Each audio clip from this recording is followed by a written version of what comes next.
Thanks to everyone joining the call today to talk about manufacturing generally and how important it is to the U.S. economy. In fact, I've always been a believer in the fact that you can't be a great country if you don't actually make things. And manufacturing is an incredibly important driver to our overall economy. In fact, I think it's the evidence is clear for every dollar that is invested in manufacturing. It has about a 3-to-1 spillover to the overall economy. It's a true driver of the economic engine. We certainly know that here in Michigan.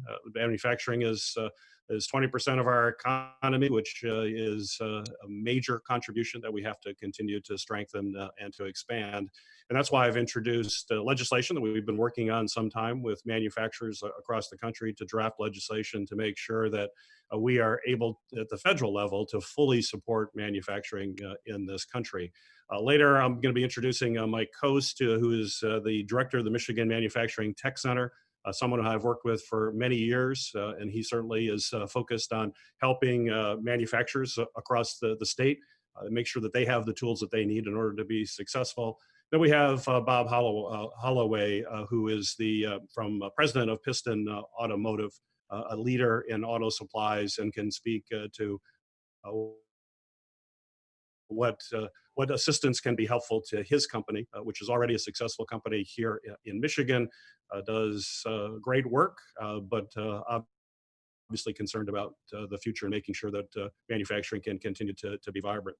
So the legislation that has been introduced will create a National Institute of Manufacturing.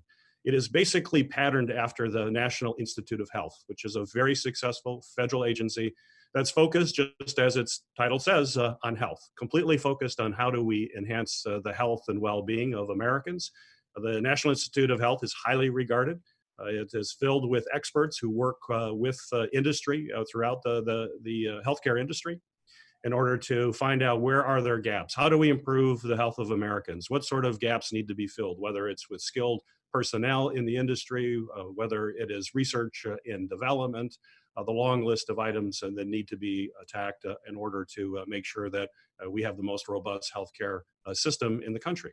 The same sort of model needs to be in manufacturing. So this National Institute of Health will be created to speak as one voice for manufacturing in the country, put together a comprehensive strategy as to how do we enhance manufacturing generally across the country, how do we assist the amazing private manufacturers that exist. And it's in some ways really a broad recognition of the fact that we need to have a comprehensive view of how we strengthen manufacturing. Our global competitors do this, they do it successfully. When you think of the success from Korea and places like Germany, who understand that manufacturing is absolutely critical to their national economies, they work in a cooperative way with private industry to make that industry stronger and enhance employment in their countries. We need to do the same thing here in the United States. And if you look at manufacturing generally, actually the level of manufacturing in this country has global manufacturing as a percentage of global manufacturing has dropped roughly 35% over the last 15 years. We need to reverse that. We need to make sure that we're strengthening manufacturing and we're expanding manufacturing. And that means using taxpayer money much more efficiently in helping manufacturers. Right now in our country, or in our federal government, I should say, we have 58 programs that deal with manufacturing spread across 11 different agencies. They're not coordinated, it's not efficient, taxpayer money is being wasted. We need to be focused on the mission, which is to strengthen good paying manufacturing jobs in America. That's what this is all about, good paying jobs, good paying manufacturing jobs in the country. And when you think about manufacturers in this country, they're basically, for the most part, small businesses. In fact, it's 99% of manufacturers are categorized by the SBA as small businesses. Fully 75% of manufacturers in the United States employ 20 or fewer people.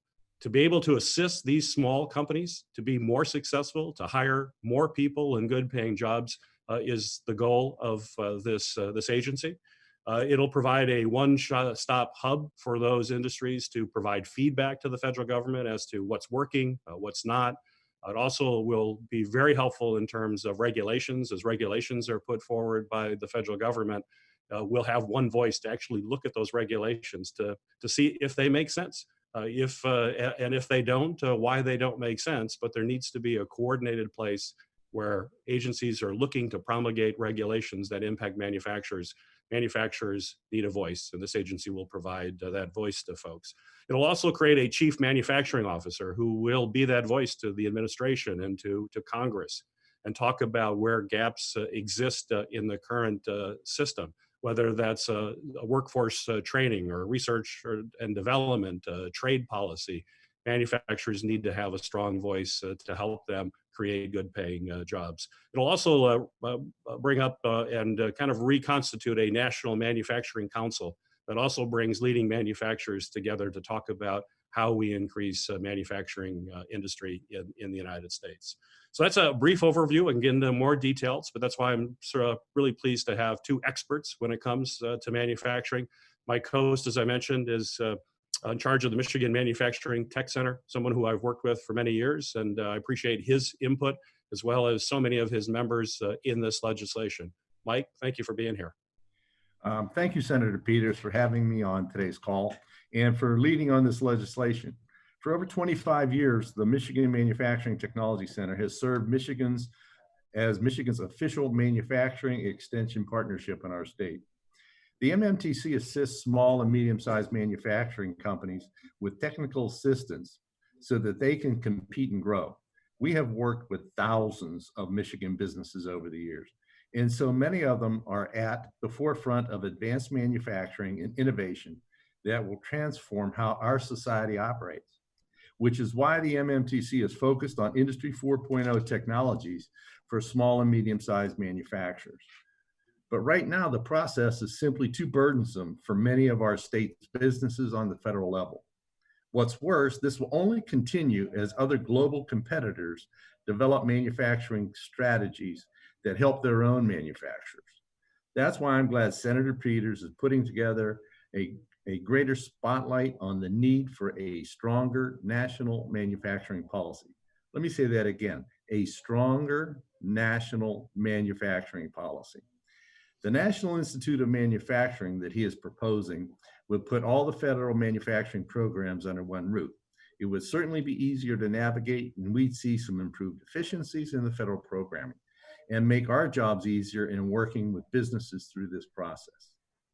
This bill also helps individual manufacturers access federal programs focused on manufacturing by directing them to manufacturing.gov to be built out as a one-stop hub for manufacturers. The bill suggests moving programs like the MEP program that we're affiliated with from the Department of Commerce into the National Institute of Manufacturing. This would help raise the profile of the MEP program and hopefully increase support for our services at the federal level. Senator Peters has long championed the MEP program. A few months ago, he authored legislation to remove the cost share requirements so that small and medium-sized manufacturing seeking federal assistance during the pandemic can get the assistance that they need. Senator Peters also recently authored legislation to support our work assisting manufacturing companies who will need to meet Department of Defense cybersecurity requirements in order to contract with the federal government. Manufacturing is without question a driver of our economy, from hiring locally to making great products. Senator Peters recognizes that and is forward-looking with this bill to ensure manufacturing continues to be a cornerstone for our state. Thank you again, Senator Peters, for introducing this bill and continuing your ongoing fight for manufacturers in Michigan. Well, thank you, Mike. I appreciate your comments, and thank you for your leadership with manufacturing all across the state. The success stories that come out of your organization are ones that we should all be very, very proud of. So keep up the great work, Mike. Next, we have Bob Holloway. Bob, appreciate you being on this call as a leading auto supplier from Piston Automotive, someone who's on the front lines of manufacturing outstanding products. And I know you can speak very well to the fact that we have the best workers, the best engineers, the best folks in the world when it comes to manufacturing, and we need to make sure that we are doing everything we can to accelerate the growth. So thank you, Bob, for being on the call, and appreciate your comment. Thanks, Senator Peters. Thanks for having me on the call today, and great to hear from you, Mike, as well. Piston Automotive, we're a firm focused on advanced assembly and process innovation. And again, our team, as Senator Peters said, our team consists of skilled manufacturing engineering experts, controls engineering experts, and supply chain experts that are really proud to build value for our customers every day, and making sure that we've got a workforce and a technical development program that supports that is key. And I think this legislation will help in guiding that as well. In order to build for tomorrow, we do need that unified approach, though. We deal with a very fragmented process, as you've heard already, 58 different programs, non-consistent strategy, and I think in the manufacturing industry, standards are very important, and we see that every day in what we develop. It's helped us be successful, but having that at a national level, I think, is very important. Current gaps in our manufacturing system have caused massive disruptions. Senator Peters mentioned it in the medical industry, but us, from what we've seen recently during this pandemic, we've seen significant disruptions as well. Being down for over 2 months as a result of the pandemic, and then as we restarted production, continuing to see supply disruptions as a result of inconsistent strategies, whether it be state to state or whether it be country to country, has really impacted us from a going forward perspective. Having a stronger national manufacturing policy is much needed, and it's also overdue, as Senator Peters said. And by also having that national strategy, there will be some accountability at the national level, which I think is very important to prevent future disruptions. And again, as Senator Peters mentioned, relative to a CMO, a Chief Manufacturing Officer, who can set that strategy, lead that strategy implementation, and hold themselves accountable for delivering it across the industry is very important. In the legislation, that CMO would also be in charge of building out that the manufacturing.gov website, which again, for a company like us, we're not a small manufacturer, we're more mid-sized, but having that one-stop centralized hub, access information, access consistent standards, access the information relative to national strategies and programs would be essential in improving the efficiencies and improving the speed. And that's very important in the automotive industry. The speed and flexibility is one of our core strengths, and to continue to enhance that with a national manufacturing strategy would be very vital to our future as well. So again, there's no question that a National Institute of Manufacturing Act would improve those efficiencies. Senator Peter understands that reducing those redundancies, and again, that's what we focus on every day relative to continuous improvement in manufacturing. It's reducing and eliminating waste.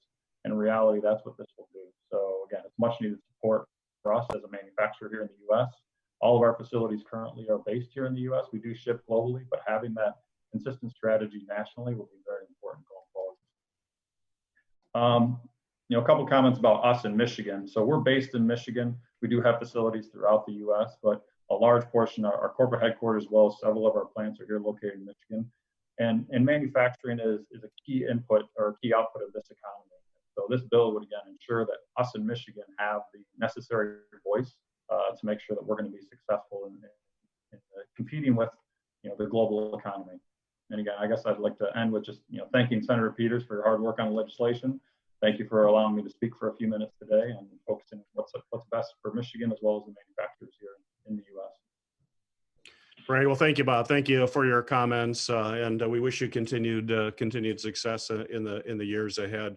And I think just to reiterate what Bob said and Mike said as well, I mean, the focus here is also to make sure that we have secure supply chains and think about how we bring jobs back from overseas, which we can with manufacturing. And as manufacturing continues to develop and new technologies are brought in place, we're finding that there are real opportunities to bring jobs back to our country. And some of those we absolutely need to do. Many of you on this call may recall that I've been working on how do we secure the medical supply chain of critical medical supplies. Right now, we are over-reliant on foreign entities, foreign countries, when it comes to drugs and critical medical supplies. And in my view, those are national security assets, just like with the Department of Defense and the work that I do in the Armed Services Committee, to make sure that we have the manufacturing capability here in the United States to produce material that we may need should this country go to war. For example, we do not build U.S. Navy warships in China. We build them in the United States in American shipyards backed by American manufacturing. In fact, we have a shipyard on the border with Wisconsin and Michigan building a the littoral combat ship for the U.S. Navy. We need to be thinking of the same thing when it comes to critical drugs and medical supplies. And it really is critical to keep the entire chain intact, as Bob mentioned, as a result of this pandemic. The lack of a thoughtful strategy as to how do we make sure we're securing supply chains to be not just efficient, but also resilient is absolutely critical. And that's part of what the National Institute of Manufacturing will be working on and thinking about so that we have a successful, efficient, and resilient manufacturing industry here in the United States.